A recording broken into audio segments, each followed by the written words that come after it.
प्रभु यीशु के सामर्थ्य नाम में आप सबको जय मसीह की। Praise the Lord. आइए आज की सुबह में हम परमेश्वर के वचन की ओर मनन करें, परमेश्वर के वचन पर अपने ध्यान को लगाएं। मेरे साथ दूसरा राजा अध्याय 5 वचन 3 निकालिएगा। यहाँ लिखा है, उसने अपने स्वामिनी से कहा, यदि मेरा स्वामी शोम्रोन के भविष्यवक्ता के पास होता तो वह उसको कोढ़ से चंगा कर देता। Praise the lord, hallelujah.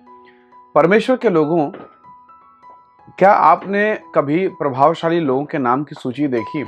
अगर आप गूगल में सर्च करेंगे कि विश्व के प्रभावशाली लोग, उनकी सूची ऐसा अगर लिखेंगे तो आपको बहुत सारे लोगों का नाम, उसका विवरण मिल जाएगा। फोर्ब्स एक पत्रिका है, अक्सर उसमें विश्व के प्रभावशाली व्यक्तित्व लोगों का नाम आता है। ये लोग अक्सर बिजनेसमैन होते हैं, उद्योगपति होते हैं, फिल्म जगत की हस्तियां होती हैं, मनोरंजन स्पोर्ट वाले, क्रिकेट के खिलाड़ी, अलग अलग फील्ड से अलग अलग क्षेत्रों के ये लोग होते हैं जो अपने आप में एक प्रभावशाली व्यक्तित्व रखते हैं। कोई धन के मामले में बहुत प्रसिद्ध है, तो कोई बुद्धि के मामले में, कोई खेल या खिलाड़ी या शतरंज या क्रिकेट, अलग अलग फील्ड से। पर अगर आप इन फिल्म हस्तियों को अगर आप देखें, बारीकी से देखें, या इन प्रसिद्ध लोगों को देखें, तो इनके आसपास में छोटे छोटे और लोग होते हैं। वो छोटे लोग जो उनके बावर्ची होते हैं, जो उनके लिए खाना बनाते हैं, जो उनके लिए कपड़ा धोते हैं, जो उनके लिए गाड़ी चलाकर उनको एक स्थान से दूसरे स्थान लेके जाते हैं, ये लोग उनके आसपास रहते हैं और उन पर निर्भर रहते हैं।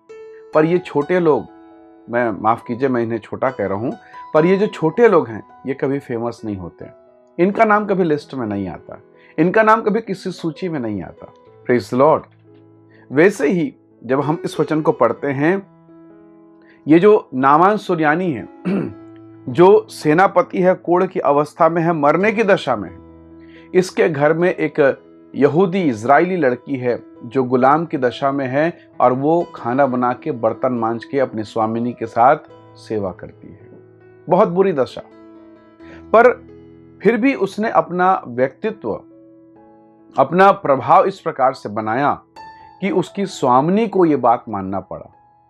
अब जरा सोचिए, एक बर्तन मांजने वाली लड़की, एक खाना बनाने वाली लड़की, या ये एक जूठा धोने वाली लड़की की बात को इतने बड़े आराम देश का सेनापति क्यों सुने? उसकी पत्नी क्यों सुने? क्या उसके पास अप्रोच नहीं? क्या उसके पास राज्य वैद्य नहीं? क्या उसके पास डॉक्टर्स नहीं है? क्या उसके पास राजा नहीं है? राजा से सीधी बात होती है उसकी, राज्य वैद्य से, मतलब उस देश का सबसे बेस्ट इलाज उसे मिल रहा है, पर फिर भी उसके कोढ़ को कोई ठीक नहीं कर पा रहा है। जब अपने घर में आता, अपनी पत्नी को छू नहीं सकता। क्यों? अपने बच्चे को छू नहीं सकता। क्यों? क्योंकि हाथ और पैर गल जा रहे हैं, लहू बह रहा है, पीप, मवाद, गंदगी, सड़न, बदबू। और तब वहां एक वो लड़की कहती जो जूठा धोने वाली है, यदि मेरा स्वामी शोम्रोन के भविष्यवक्ता के पास होता तो कब का ठीक हो जाता। इस लड़की का, उस पूरे आराम देश में इस लड़की का व्यक्तित्व शून्य था, कुछ भी नहीं है।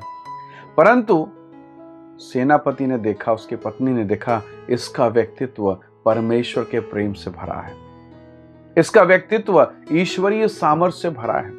जब ये बोलती है तो इसके होठों में सच्चाई है, इसके आंखों में चमक है, इसके मन में विश्वास है जो उसके चेहरे से प्रदर्शित होता है। और उस शब्द को सुनकर, ये गुलाम लड़की के शब्द को सुनकर इनका हृदय पिघल गया। Praise the Lord. निसंदेह परमेश्वर यहोवा की उपस्थिति इस बेटी के भीतर में था, और इसी के कारण आज ये शब्द जब उसने कहा, निसंदेह परमेश्वर के वचन को उस लड़की के मुंह से सुनकर सेनापति, आराम देश का सेनापति प्रभावित हो जाता है। Praise the Lord. और तब ये अपने देश के राजा से चिट्ठी लिखवाकर इजराइल देश के राजा के पास चिट्ठी लेके जाता है। उसके पास दो राजा हैं, पर वहां एक साधारण सा व्यक्ति है जो अपने आप में प्रभाव रखता है, एलीशा। एलीशा उसके सम्मुख में खड़ा किया गया, और बगैर एलीशा से मुलाकात परमेश्वर के दास ने कहा कि जाकर यरदन में 7 बार डुबकी लगा ले। बगैर एलीशा से मुलाकात किए परमेश्वर के दास के बात को मानकर नामान सुरयानी चंगा हो गया। परमेश्वर के लोगों, एक प्रभावशाली व्यक्तित्व जिसका किसी वेबसाइट में नाम नहीं है, किसी पत्र पत्रिका में नाम नहीं है, पर एक ऐसा व्यक्तित्व कि इजराइल का राजा एलिय्याह के सामने सर झुकाता है कि ये प्रभु का दास है। और आराम देश के राजा, उसका सेनापति, उस लड़की की बात को जरा सोचिए। आराम देश का सेनापति जब चिट्ठी लिखवाने गया होगा राजा के पास, और राजा ने पूछा होगा, जब तेरे इतने वैद्य इतने राजवैद्य तेरा इलाज नहीं कर सके? तुझे किसने बताया कि वो शत्रु देश में नबी तुझे ठीक कर देगा, भविष्यवक्ता ठीक कर देगा? सेनापति ने कहा, ये दुश्मन देश की लड़की कह रही है, ये दुश्मन देश की लड़की। आप सोचिए जरा कि एक सेनापति राजा से बात कर रहा है, किसके बारे में बात कर रहा है? गुलाम देश, दुश्मन देश से लड़की आई है, उसकी बात को मानकर दुश्मन देश के नबी से, दुश्मन देश के भविष्यवक्ता से, दुश्मन देश के राजा के पास चिट्ठी लेके जा रहा है। Hallelujah, praise the Lord. ये तब होता है जब परमेश्वर का आत्मा आप में होकर काम करता है। एक ऐसा प्रभावशाली व्यक्तित्व उस लड़की के जीवन में था जिसने नामान सुरयानी को बदल दिया। निसंदेह जब वहां से वो कोढ़ से चंगा होकर आया होगा, सोचिए आराम देश का राजा क्या सोच रहा है, वहां के लोग, वहां के सैनिक क्या सोच रहे हैं। उनको एक खबर मिला, सच में इज़राइल में एक परमेश्वर है जिसका नाम यहोवा है। यदि आप परमेश्वर के वचन को पढ़ें तो पद 15 में लिखा है, 5:15, दूसरा राजा 5:15 में, अब मैंने जान लिया कि समस्त पृथ्वी में इज़राइल को छोड़ और कहीं परमेश्वर नहीं है। Praise the lord, hallelujah. Naaman सुरयानी ने घोषणा की और कहीं कोई परमेश्वर नहीं है। जब वो चंगा होके अपने देश में आया, उसके राजा ने उसको चेक करके देखा होगा और उसने कहा होगा, सच में कोई परमेश्वर नहीं, इज़राइल का परमेश्वर ही परमेश्वर है।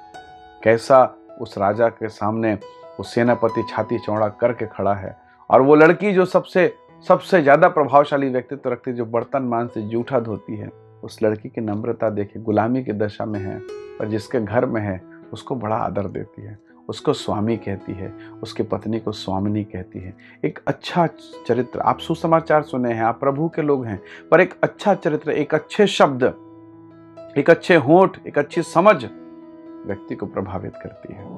परमेश्वर आज की सुबह हम पर अनुग्रह करें, हम पर दया करें, ताकि हमारे जीवन से भी लोग प्रभावित हों और हमारे उद्धारकर्ता को महिमा मिल सके, लोग उद्धारकर्ता को जान सकें, कहने पाएं इज़राइल का परमेश्वर यहोवा ही परमेश्वर है। आइए दुआ करें।